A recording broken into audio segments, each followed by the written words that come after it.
श्री परमहंस प्रभु पार ब्रह्म अग जग के आधार,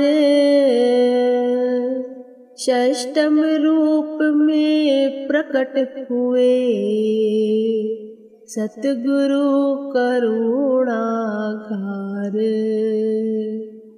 परमारथ हित जगत में भव के करुणा धार,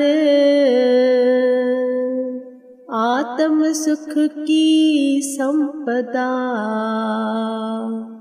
बख्शा ज्ञान उजियार। सेवा सुमिरण नाम ही जीवन का तत्सार, वचनामृत की वृष्टि से किया भक्ति संचार।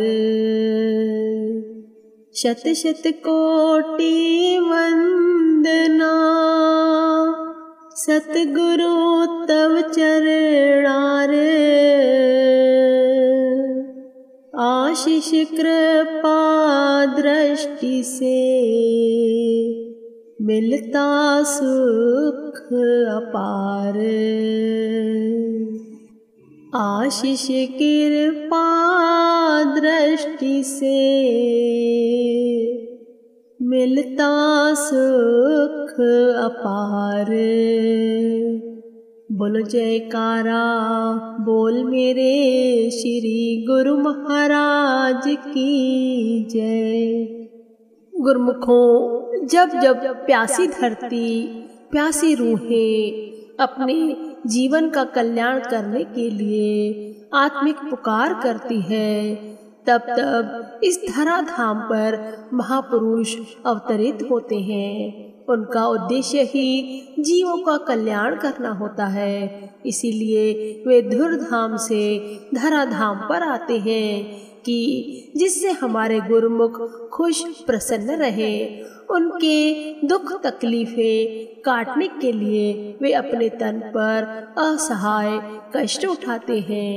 श्री 108 श्री प्रथम पातशाही जी श्री गुरु महाराज जी की मौज को साकार रूप देने के लिए श्री 108 श्री द्वितीय पातशाही जी गुरु महाराज जी ने भक्ति परमारथ के महान केंद्र आनंदपुर की पुण्य धरा की संरचना आरंभ की। जन जन में नाम सेवा भक्ति की संजीवनी का अमृत पिलाकर विश्व विख्यात श्री परमहंस अद्वैत मत आश्रम की उत्तरोत्तर उन्नति की और उन्हें बहुत ही आगे बढ़ाया।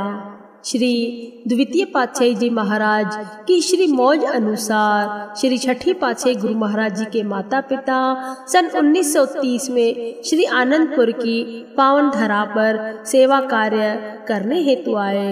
उस समय इस स्थान पर कटीली झाड़ियों से परिपूर्ण बिहड़ वन था। रहने को निवास स्थान नहीं था, पीने के लिए पानी की बूंद भी न थी, खाने के लिए अनाज न था। ऐसी विषम परिस्थितियों में भी उन्होंने यहाँ अथक परिश्रम किया। संत श्री गरीबदास जी अपनी वाणी में वर्णन करते हैं, धन जननी धन भूमि धन, धन नगरी धन देश, धन करनी धन सुकुल, धन जहाँ साध परवेश, धन करनी धन सुकुल, धन जहाँ साध परवेश। अर्थात वह माता धन्य है, वह धरती पूजनीय बन जाती है, वह नगर देश पावन हो जाते हैं, वह कुल श्रेष्ठ हो जाता है। जहाँ पर महापुरुष अवतरित होते हैं, वे स्थान इतिहास में युगों युगों तक अमर हो जाते हैं। परमारथ पथ के उन्नायक भाग्य निर्माता महाराजा धीराज श्री परमहंस अद्वैत मत संप्रदाय के अधिष्ठाता बन आध्यात्मिक अमर ज्योति के शाश्वत संत स्वरूप में प्रकट हुए श्री श्री 108 श्री स्वामी विचारपूर्ण आनंद जी महाराज जी का शुभ जन्म दिवस 15 अगस्त सन 1932 ईस्वी तद अनुसार संवत 1989 श्रावण मास सोमवार की प्रभात वेला में उच्च कश्यप वंश में मध्य प्रदेश के जिला गुना, जो कि अभी जिला अशोकनगर के नाम से विश्व विख्यात है, यहाँ के श्री आनंदपुर में चक सुखपुर की पुण्य धरा पर श्री गुरु महाराज जी षष्ठम पातशाही जी गुरु महाराज जी का शुभ जन्मदिन हुआ। श्री षष्ठम महाराजा धीराज के पूज्य पिताजी श्री निर्मल दास जी और माताजी पूजनीय पारीबाई जी को आपके माता पिता कहलाने का सौभाग्य प्राप्त हुआ। जब संपूर्ण भारतवर्ष गुलामी की बेड़ियों में पराधीन होकर स्वतंत्रता के लिए संघर्ष कर रहा था, उसी भारतवर्ष में महान विभूति ने संत वेश में यह संदेश सुना दिया कि कुछ ही समय में इसी विशेष दिवस पर वह स्वतंत्रता दिवस की शहनाइयों से गूंज उठेगा। और गुरुमुखों, हकीकत में जब श्री गुरु महाराज जी ने सन 1932 में शुभ जन्म लिया, उसके पश्चात सन 1945 में हमारा भारत देश गुलामी की बेड़ियों से निकलकर आजाद हो गया। महापुरुषों का जन्म दिवस केवल संसारी बंधनों से मुक्त करने के लिए नहीं होता, अपितु जीवों को सभी बंधनों से मुक्त कर देते हैं, आजाद कर देते हैं, उन्हें निर्बंध बना देते हैं, ताकि गुरुमुख भक्ति के साधन को प्राप्त करते हुए खुशी खुशी इस संसार में रह सके और अपने जन्म को सफल बना सके। इसलिए महापुरुष हर पल हर घड़ी अथक प्रयास करते हैं, अपने तन पर अनेक कष्ट उठाकर भी गुरुमुखों को प्रसन्नता देते हैं।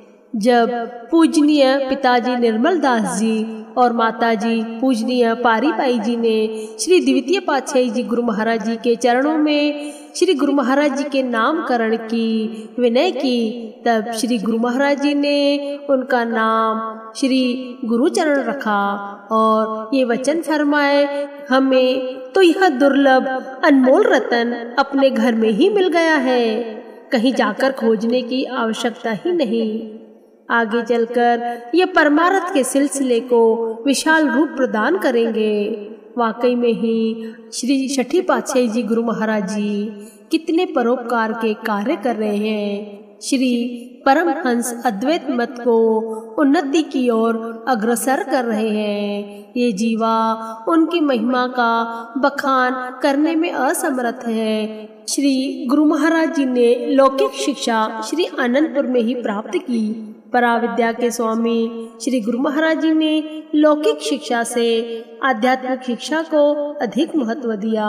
जैसे जैसे श्री गुरु महाराज जी यौवन अवस्था में पदार्पण करने लगे, गुरु सेवा और गुरु भक्ति में सुदृढ़ होते चले गए। श्री गुरु महाराज जी ने अपने जीवन में गुरु आज्ञा को ही सर्वोपरि माना।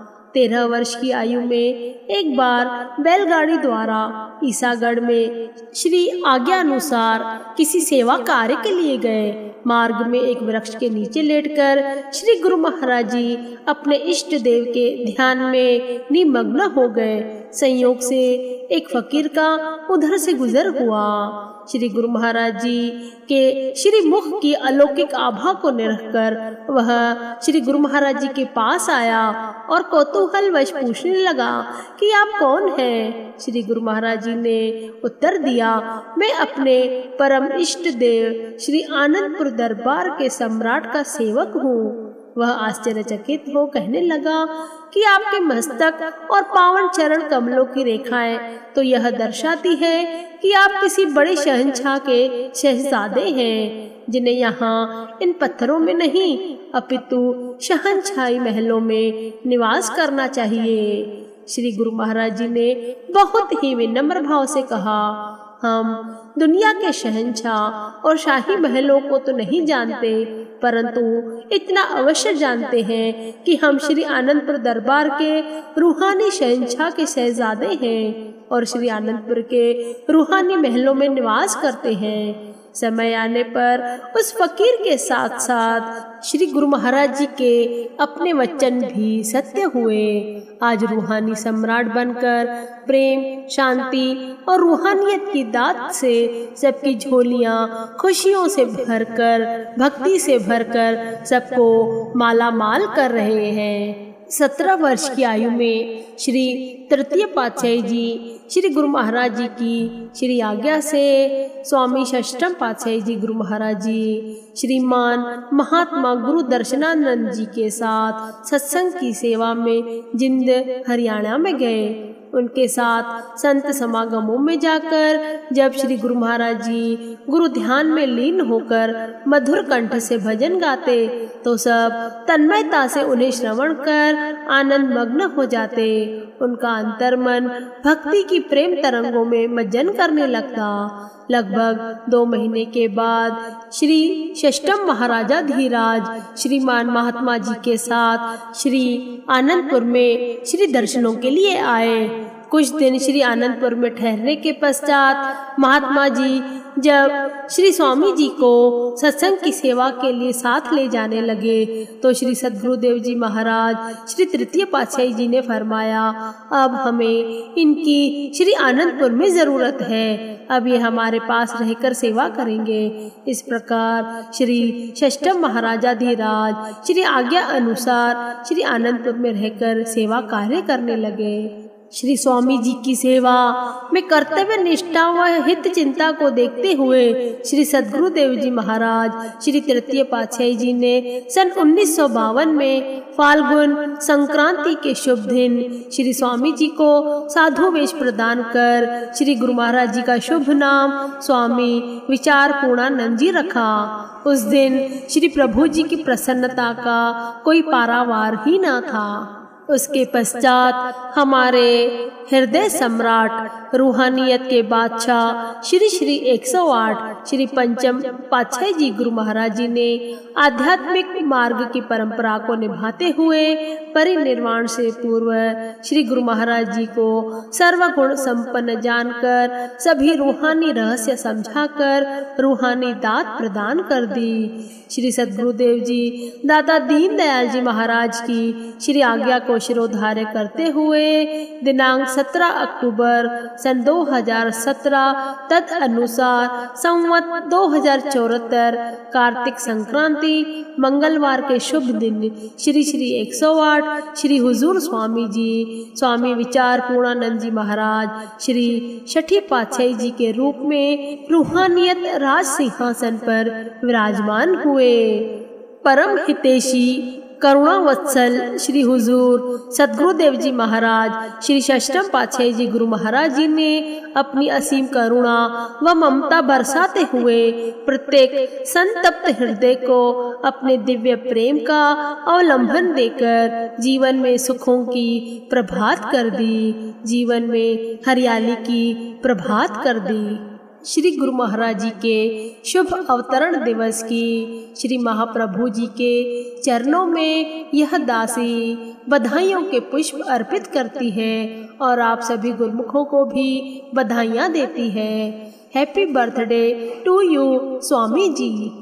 खुशियों की बौछारों से तरा हुई है पावन श्री सतगुरु जी के शुभ अवतरण से पावन हुआ ये सावन। जीवों का मन हर्षाया देव हुए सब शामिल हुआ गुरमुख रोशन रोशन ऐसे सतगुरु पाके कामिल ऐसे सतगुरु पाके कामिल। बोलो जयकारा बोल मेरे श्री गुरु महाराज की जय।